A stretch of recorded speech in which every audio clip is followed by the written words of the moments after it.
Keir Starmer is fighting for survival after Peter Mandelson's sacking plunged Labour into a full-blown meltdown. The Prime Minister was branded weak, having dithered about getting rid of the disgraced peer over his close friendship with paedophile Jeffrey Epstein. His dramatic departure as ambassador to the US throws the government deeper into crisis, just a week after Angela Rayner's humiliating resignation, with senior politicians suggesting Sir Keir could be gone by Christmas himself. The scandal is likely to overshadow President Donald Trump's state visit to the UK next week, where he will meet King Charles, with critics accusing the Prime Minister of putting the monarch in a terrible position. The Prime Minister, who picked the Labour grandee to be the UK's representative in Washington, finally acted after another cache of messages emerged from the Labour peer to the notorious paedophile. Details of the newly uncovered emails had been sent to Lord Mandelson for comment on Monday, but Sir Keir continued to voice full confidence in him during Prime Minister's questions on Wednesday. Sources insisted the messages had not even been available to the peer himself when he was appointed as ambassador last year, as they were in an old account. As a result, they were not considered in vetting, but Kemi Badenoch accused the Labour leader of putting party before country. Peter Mandelson is now gone, but Keir Starmer failed yet another key test of leadership, the Tory leader said. He gave his full backing to a man unfit for office. She added, he is a weak Prime Minister who doesn't have the courage to do the right thing at the right time. Former Foreign Secretary James Cleverly said Sir Keir's future as Prime Minister is in serious doubt. He said, "What a total fiasco, this is all Starmer's fault. I can see him being gone by Christmas." It is the third time Lord Mandelson, known as the Prince of Darkness, has been booted from government, having twice been forced to resign under Tony Blair. And it comes just 6 days after Sir Keir was forced into a panicky reshuffle triggered by Ms Rayner's resignation over her tax affairs. The party is facing a simmering civil war as the battle to replace her as deputy leader intensifies. Reform UK leader Nigel Farage said, the sacking of Lord Mandelson had become inevitable. The Prime Minister is becoming ever more distanced from his parliamentary party.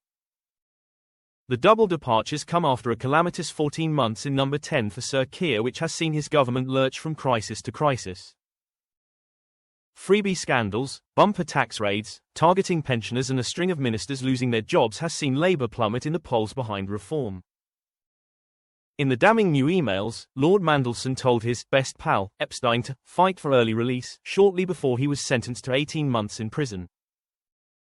And in 2008 he told the billionaire financier, found dead in his cell in 2019 awaiting trial for molesting hundreds of schoolgirls, that, I think the world of you and I feel hopeless and furious about what has happened.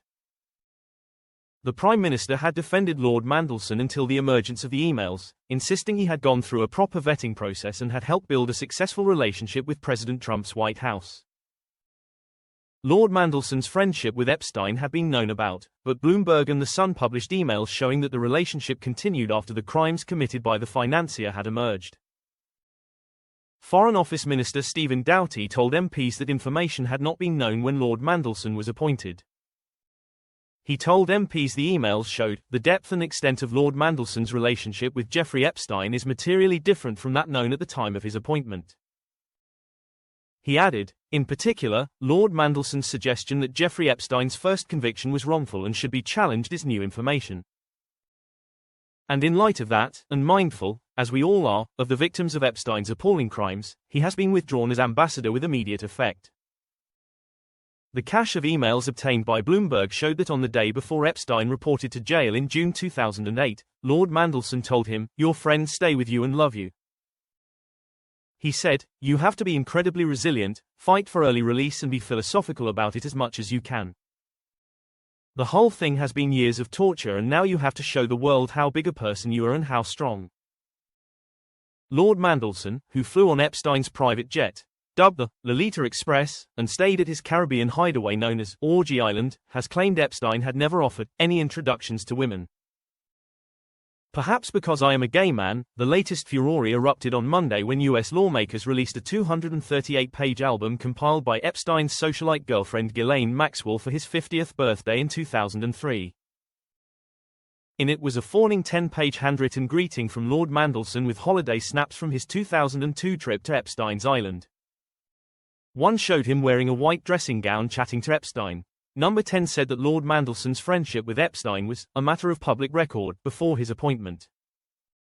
Lord Mandelson's position had appeared increasingly precarious after the release of the emails drew public criticism from members of the government and setting backbenchers. Health Secretary Wes Streeting said he was completely disgusted by the messages, while mutinous Labour MPs including Richard Bergen and Nadia Whittome had called on Sir Keir to sack Lord Mandelson, 71. Backbencher Andy MacDonald warned earlier that there is widespread revulsion in the party. Downing Street would not say whether Lord Mandelson had misled the vetting process for his appointment as US ambassador. But the timing of his sacking causes a diplomatic headache ahead of President Trump's state visit next week, with the US president facing questions over his own ties with Epstein. Tory MP Neil O'Brien said, "There is huge turmoil ahead and I cannot believe that the government put our monarch in this terrible position." James Roscoe will be the interim ambassador to the US and has taken over with immediate effect. He was made deputy head of mission at the British Embassy in Washington in July 2022 and before that was UK ambassador to the UN General Assembly from 2019. Mr. Roscoe also previously worked as the late Queen Elizabeth II's communications director and as chief press officer at Number 10 under Tony Blair and Gordon Brown.